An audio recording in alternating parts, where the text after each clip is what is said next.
Hi, and welcome to Female Entrepreneurs Magazine, your go to platform for ambitious women who are ready to take the business world by storm.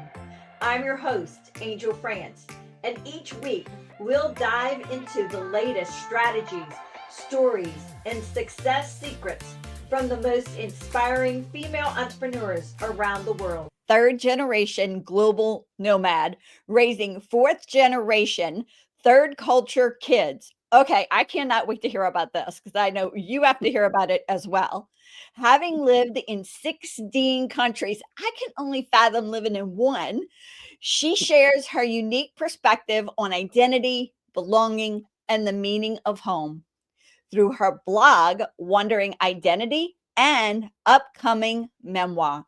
She explores life across borders, celebrating the connections that shape us. Get ready for an inspiring conversation on culture, family, and the essence of home.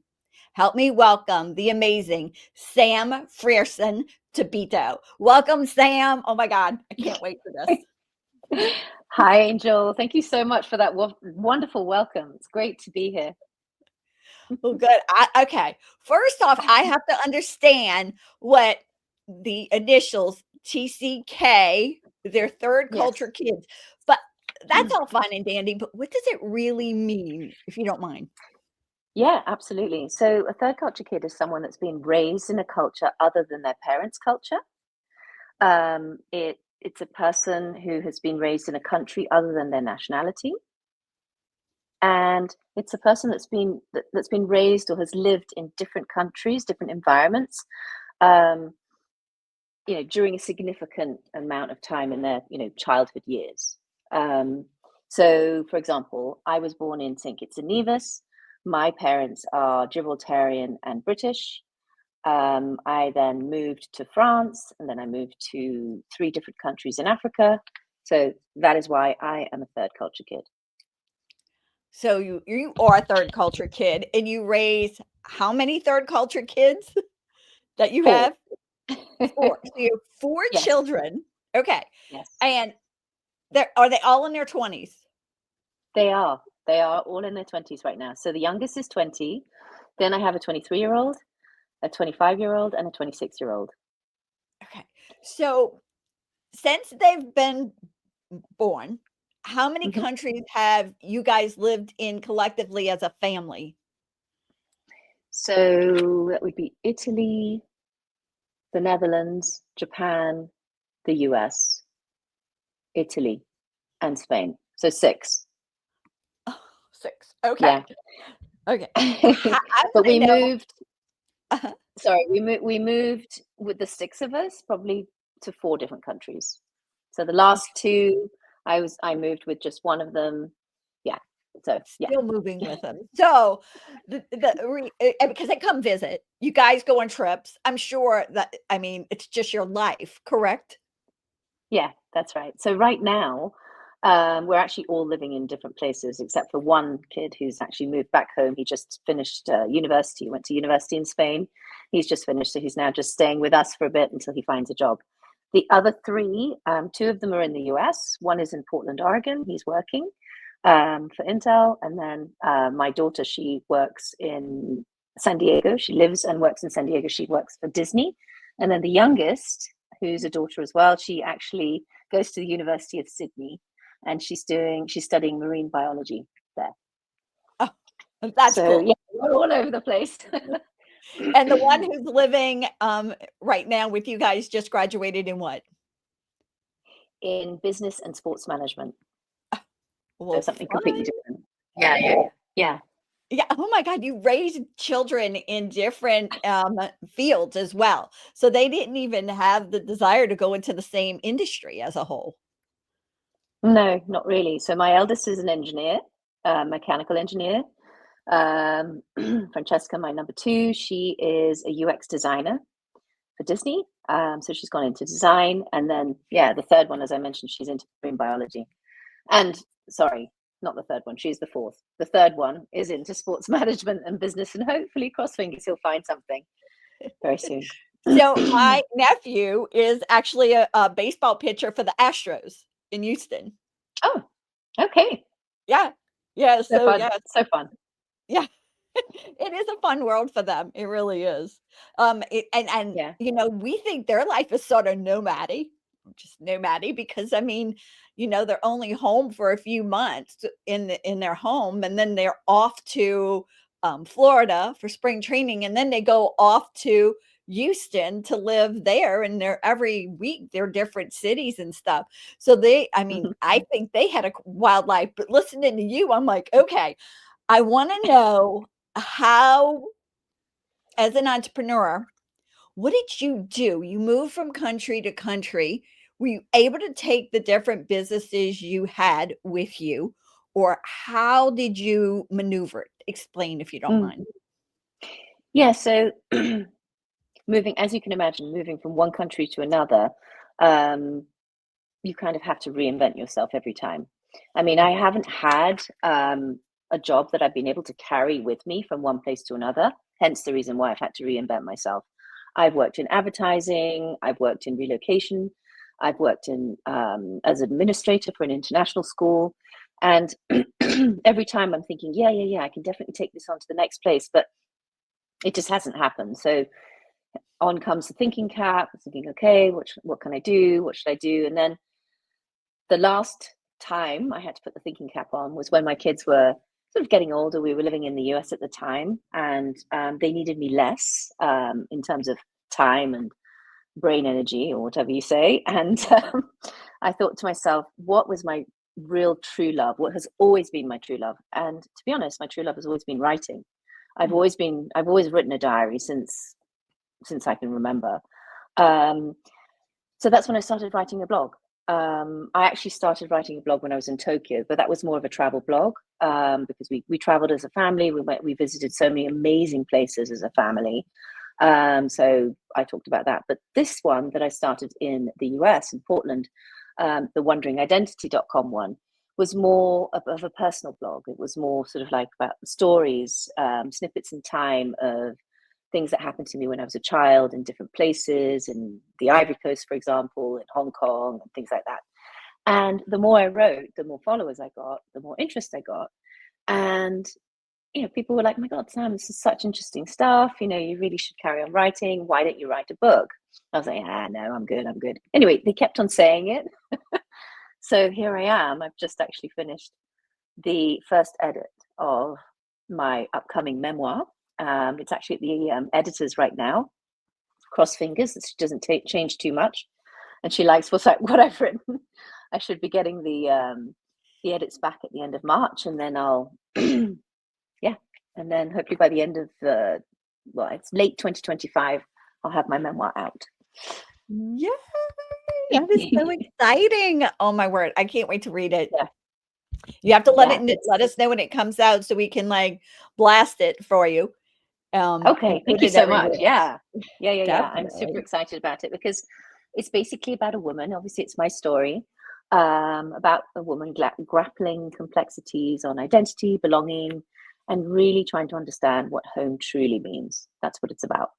I talk about my children too. I talk about my relationship with my parents too, because they also, the fact that I was, moving from one country to another too, they actually decided to send me to boarding school. I didn't do that with my children. That's also something I talk about in the book. And the differences between the generations. I'm actually, like you mentioned right at the beginning, a third generation, third culture kid.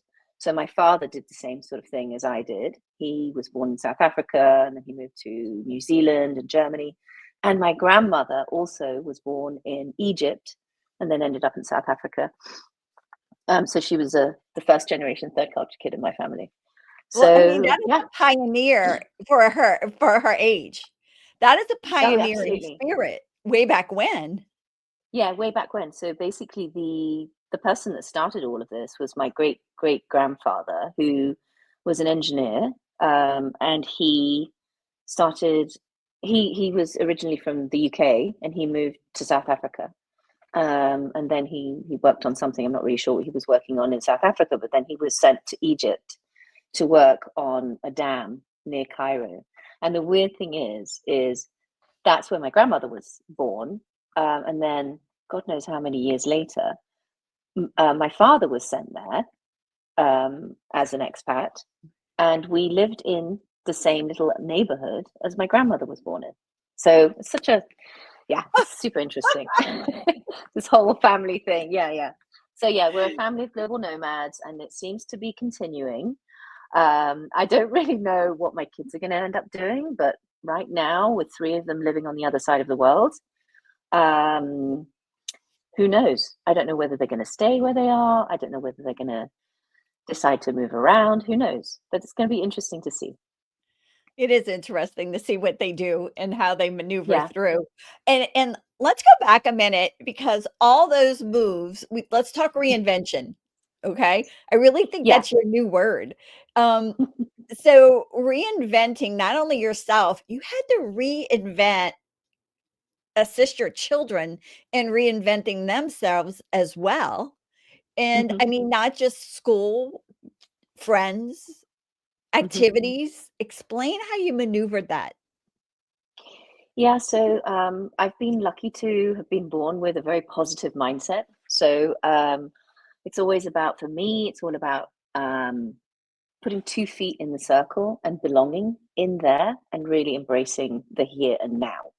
That's what, I believe, what helps me um, sort of move into a new place, make sure that I do my homework, for example. So when we moved to Tokyo, none of us knew how to speak Japanese.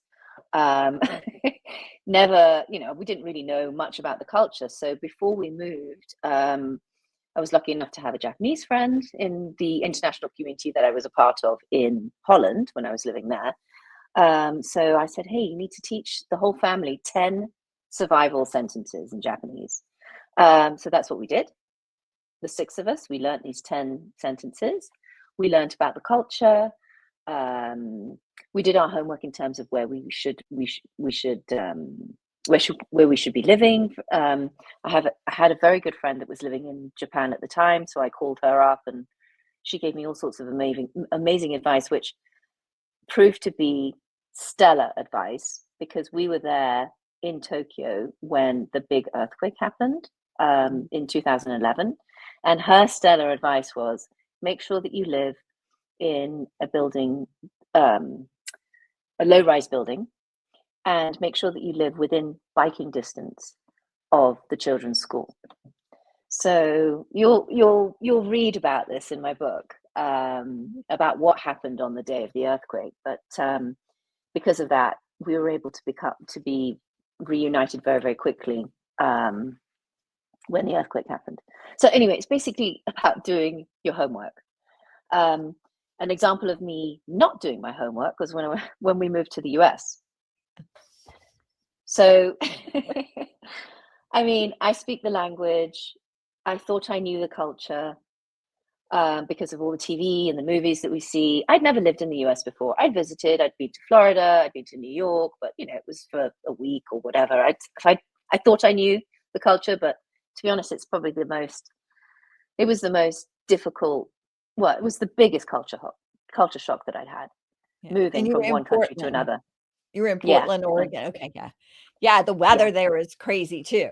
I mean, yeah. yeah. And we went from Tokyo to Portland, so it was very, very difficult, very, very different.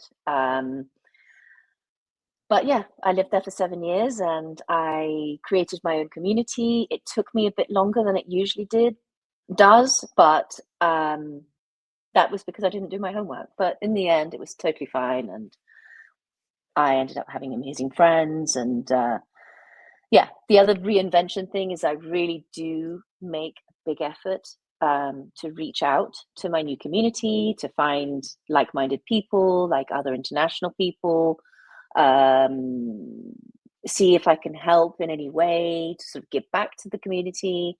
So belong to volunteer groups, things like that.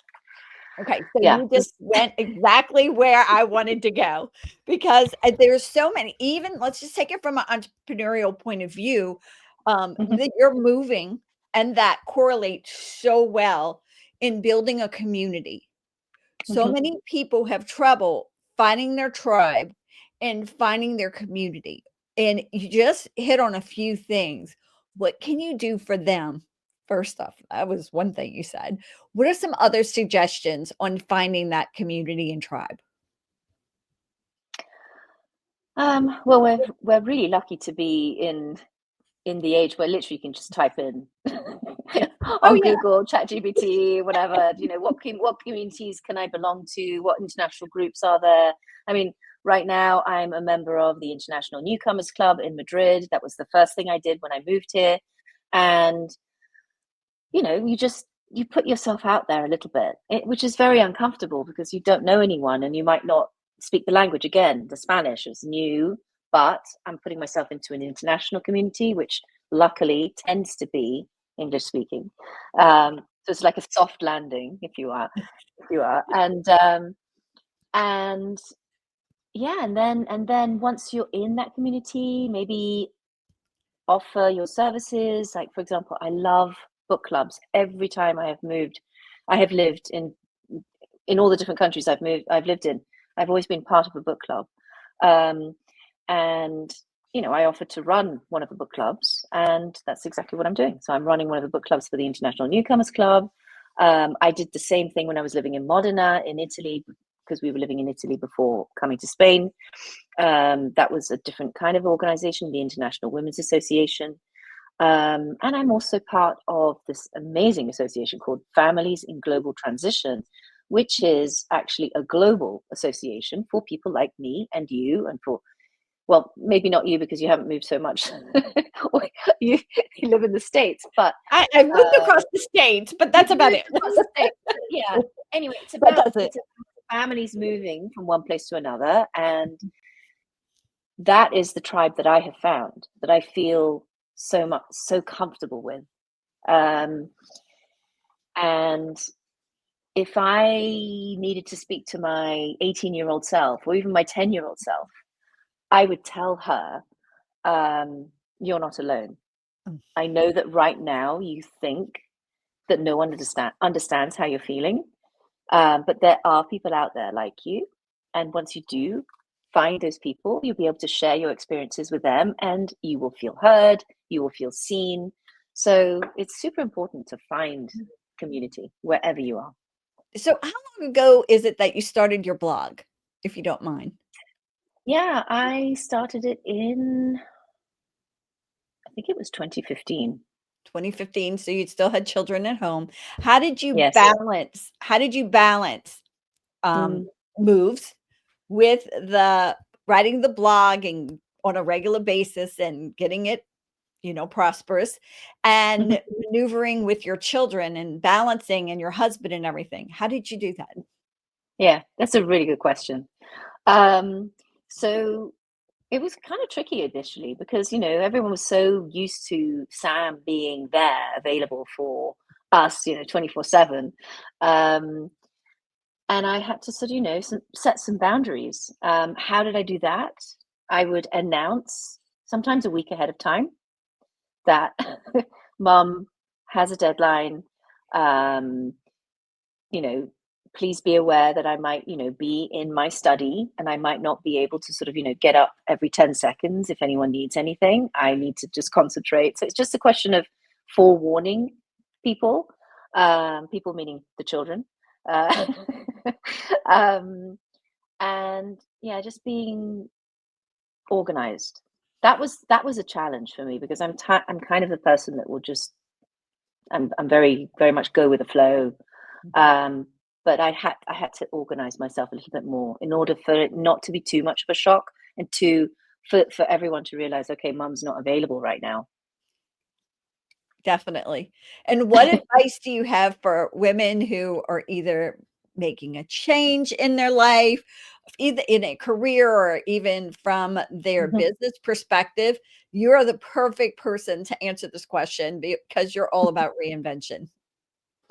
Yeah, my advice would be to not be afraid, just believe in yourself. Um, Even though you think you're the first person doing this particular thing, you're not. There's so many of us out there. So reach out to people like yourself. That's super important. It's, again, going back to the community aspect of things. Super important. Just reaching out to anyone, reaching out to someone, to a friend who mentioned another friend who was moving to Tokyo, for example, some random thing.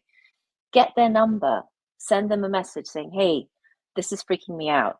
I've never moved to Asia. I have no idea what I'm doing, blah, blah, blah. And people will always reach out, always. If you reach out to people, women especially will reach back to you and will want to help. They want to help. Don't you find Yes, that women just have this helpful spirit that they just want to give unconditionally? And absolutely. yeah, it's that. Absolutely. Yeah. And whenever you're doing something new, it's always so daunting, and you think to yourself, oh my gosh. For example, yesterday, I was filmed for the very first time live at this auction that we did. And I was so worried because I had to say something and everything. I was freaking out and I almost cancelled it. And then I talked to myself. I was like, you know what? You're just talking about yourself. You're talking about your life. You've got this. And yeah, it's pushing yourself out of your comfort zone. And once I did it, I felt so happy. And you feel, oh yeah, of course, you have to prepare. You can't just sort of go and do your stuff without preparing, but you have to prepare. And if you've prepared, okay, you just do it, you push yourself, and then you feel so amazing after you've done it. So yeah.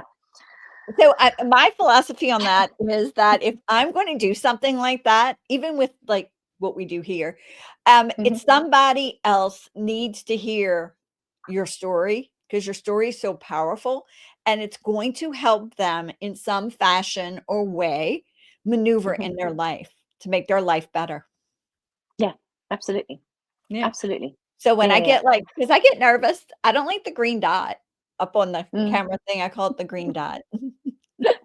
Yeah, I mean, I get so nervous, even just before, chatting with you, Angel. It's just like, oh, it's going to be okay. It's going to be okay. I give myself a pep talk. And Yeah. And then you talk to me and I'm like, "Ah!" yeah, exactly. And it's just so wonderful. It's great. It's great to be chatting here. It's great to be sharing our, what we think and our adventures in life, because that's what it is. Life is an adventure. And truly, when you're chatting with someone else, when you're talking about your life, you're just sharing your experiences, and often this creates a conversation. This is exactly what we're doing, and it feels good. It feels natural, easy, and yeah. So what is a key strategy that helped you in your business? I mean, traveling around, what helped you move the needle, say? um I guess just being organized, getting all my T's crossed and my I's dotted. I mean, this is another little story that I can tell you. So when we moved to Tokyo, we were moving with a 5-year-old, a 5, 7, 9, and 11-year-old to Tokyo from Japan, from the Netherlands. Sorry, and we had to look for a different kind of schooling system, which was a challenge in itself. Once I decided what kind of school I wanted them to go to, I organized all their files, and my husband had to go a little bit earlier. And I said to him, look, go to the school, take all these files, and just hand it to them. And we hadn't even applied or anything like that, because I didn't think we didn't need to apply for a while. But anyway, I said, I know we don't have to apply now, but I just want everything ready. So that's what he did. He went to visit the school. And when the school said, well, we're not really sure if we have room in 6 months, but right now we have room, blah, blah, blah. Oh, it's okay. My wife has prepared all these things for you. And they said, oh my gosh, we've never seen anything so organized in our entire lives. So just I don't know, the way I do it is, I think it's because I've done it so many times. I know what I need to do, and I know what the international schools need. I know what kind of houses that we need. I know what my kids need. And yeah, you need to be very organized with that. You can't just that kind of thing. You can't just fly by the seat of your pants or anything. You need to be organized when it comes to an international move with children. it sounds like research too. And a lot of research, a lot of research. Yeah. And it's Wow. funny because I was staying with my parents, so this was in between the Netherlands and Japan. And my parents were like, "Why don't you just send the kids to boarding school in the UK? It's so much easier." And I just looked at them and said, "Okay, first of all, I did not like the whole experience of boarding school, and secondly, this is my decision. They're my children. This is what we're going to do. And thirdly, it's now 25, 30 years later, and they're much better international schools nowadays. So I have that choice." So they were looking at me and seeing everything that I was doing, because I think we applied to 4 different schools, I think, for 4 different people, 4 different kids. But ultimately I wanted them all to be in the same school, just to make our lives a little bit easier, of course. And within biking distance. And within biking distance, absolutely. Yeah. All right. Can you share any? I know we have a book coming out at the end of the year, but are there any other future plans or goals that you see in the future? Yes, I think so.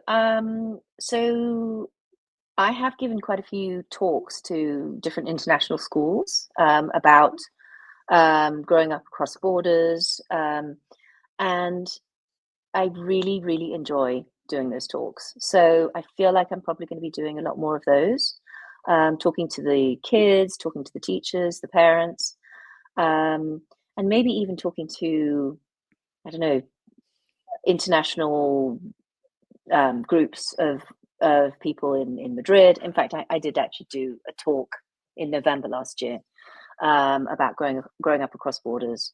So I just see myself doing a little bit more of that, maybe. Yeah. And yeah, and then of course, I mean, right now my major baby is the book. I need to get that out. So that's the first thing to do. And then after that, I see myself doing a few more talks. Yeah. All right.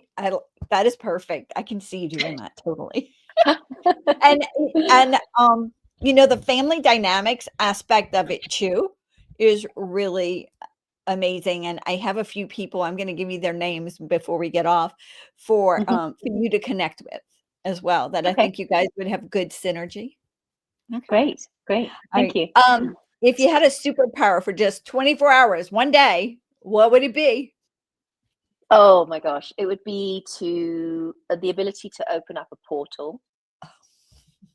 Yeah. How did I know So that for you? so that I can actually go and visit my kids every day. Oh. So when I work sometime, I binge watch Netflix series and stuff, like, because I can like maneuver through some things. And I've been looking at Outlander, and I'm like, oh my God, that would be so cool. That would be amazing. I would love that. I would love to be able to do that.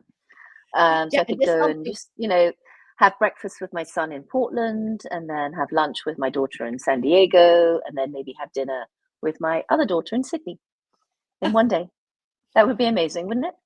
It would be. And go sleep at the other one's house. Yeah, exactly. Yeah, and sleep back in Madrid with my other son. Yeah, perfect. And my husband, of course. Yeah. We might bring him, we might not. Just depends. Yeah. Exactly. All right. What's one fun fact about you that not a lot of people know about? I mean, you've had some fun stuff happen. Yeah.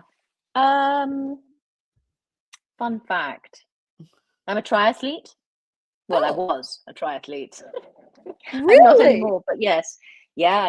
I was very, very into triathlons when we were living in Tokyo, actually. Yeah.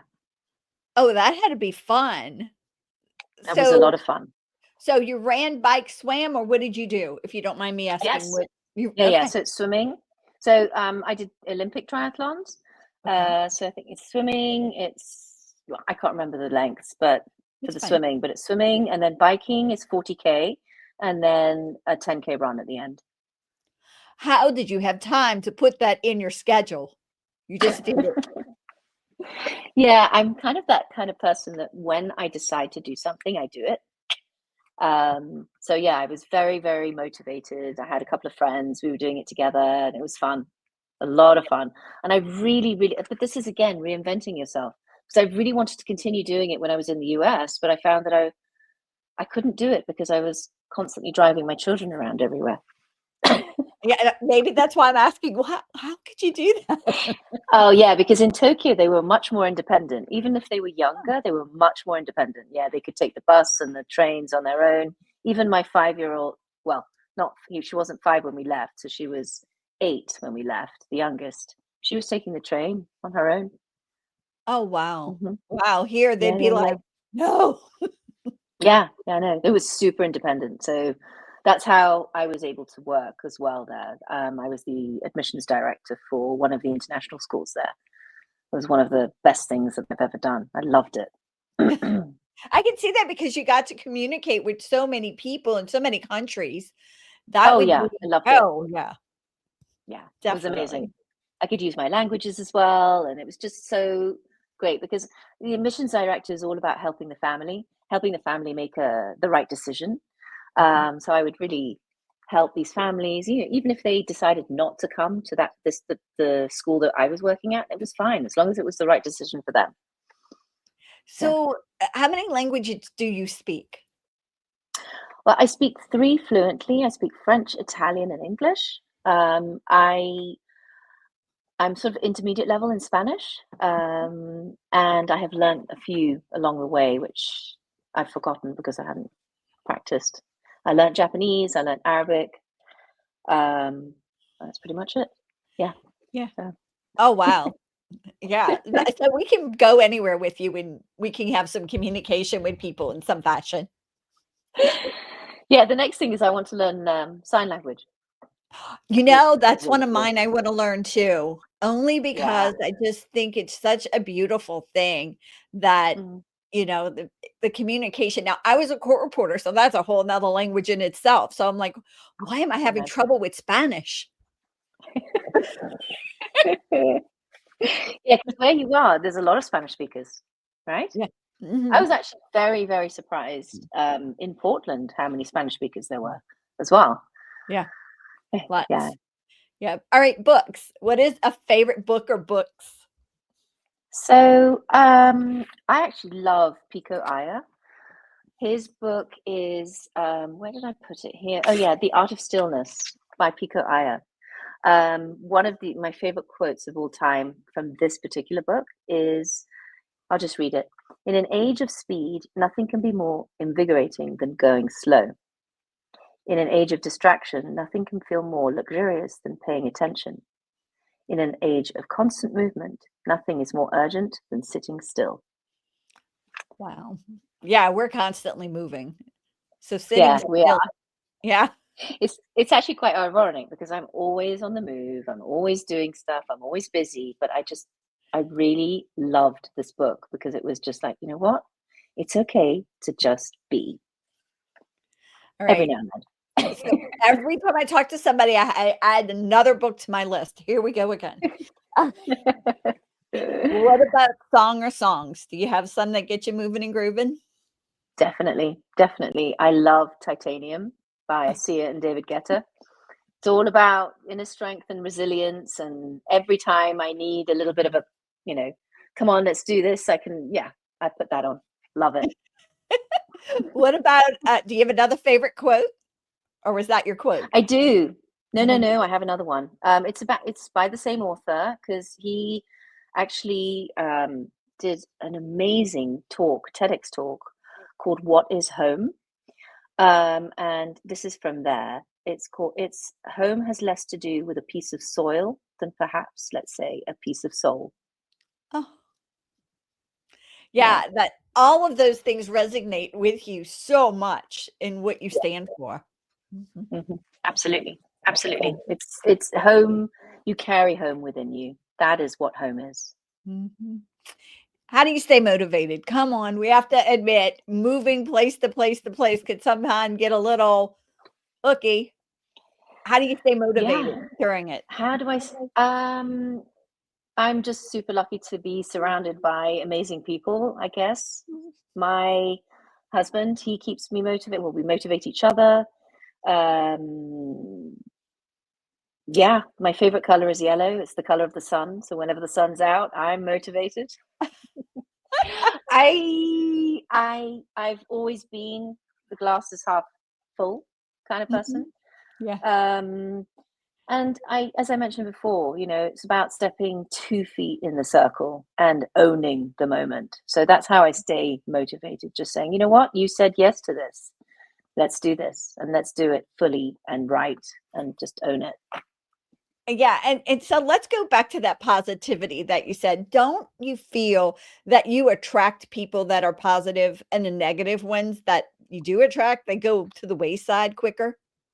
That's what I Or call the it. negative, or the negative ones become more positive around you. They do, or if they don't, they have to go away. Yeah, if they don't, they have to, yeah, sort of like, just yeah, just Yeah, on the side yeah, quietly. they can't handle me anyway. They can't handle me anyway, so they have to leave. They're like, "Do you know you're just a little over the top?" I'm like, "I know." Yeah, exactly. Yeah, it's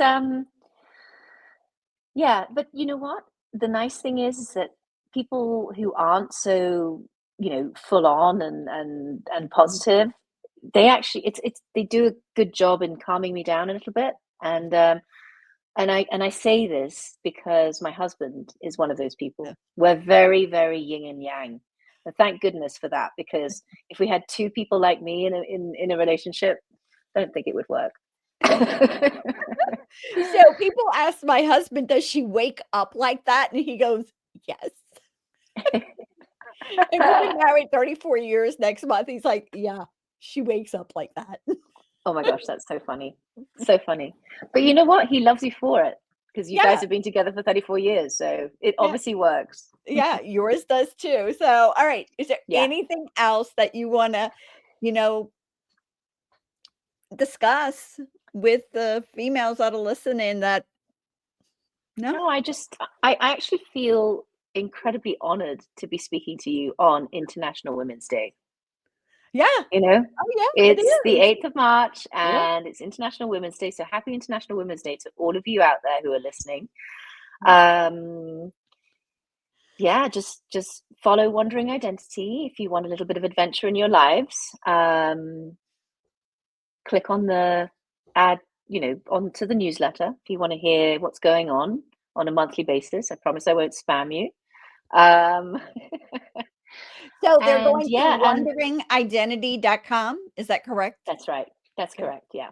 Yeah. Yeah, 'cause And yeah, just keep an ear out for my book, which is actually called Beneath a Borrowed Sky. oh, And yeah, and neat. it's about a woman's search for the true meaning of home. That is gonna be oh my god, that's gonna be so touching and, oh my god, gorgeous. I can just see it already. Especially since I you hope said the so. sun rejuvenates you and the sky, you Mhm. know what I mean? Yeah, So we go oh, absolutely. perfect, perfect, Yeah. perfect. All right, Sam, you are fabulous. I enjoyed having you on today. Thank you so Yeah. much for being on, Woman International Day. Perfect day for us. Yeah, the perfect day for us. And thank you so much for having me, Angel. It's been great speaking with Th you. thanks. Bye. Bye. Thank you so much for tuning in to this episode of Female Entrepreneurs Magazine. I hope you found inspiration, actionable tips, and a sense of connection with our incredible community of driven women. Don't forget to hit that subscribe button, leave a review, and share the episode with fellow entrepreneurs who are ready to elevate their game. Remember, your success is just the beginning, and we're here to support you in every step of the way. Until next time, keep shining, keep thriving, and remember, you have the power to create the business and life of your dreams. Stay inspired, and I'll see you in the next episode. Bye.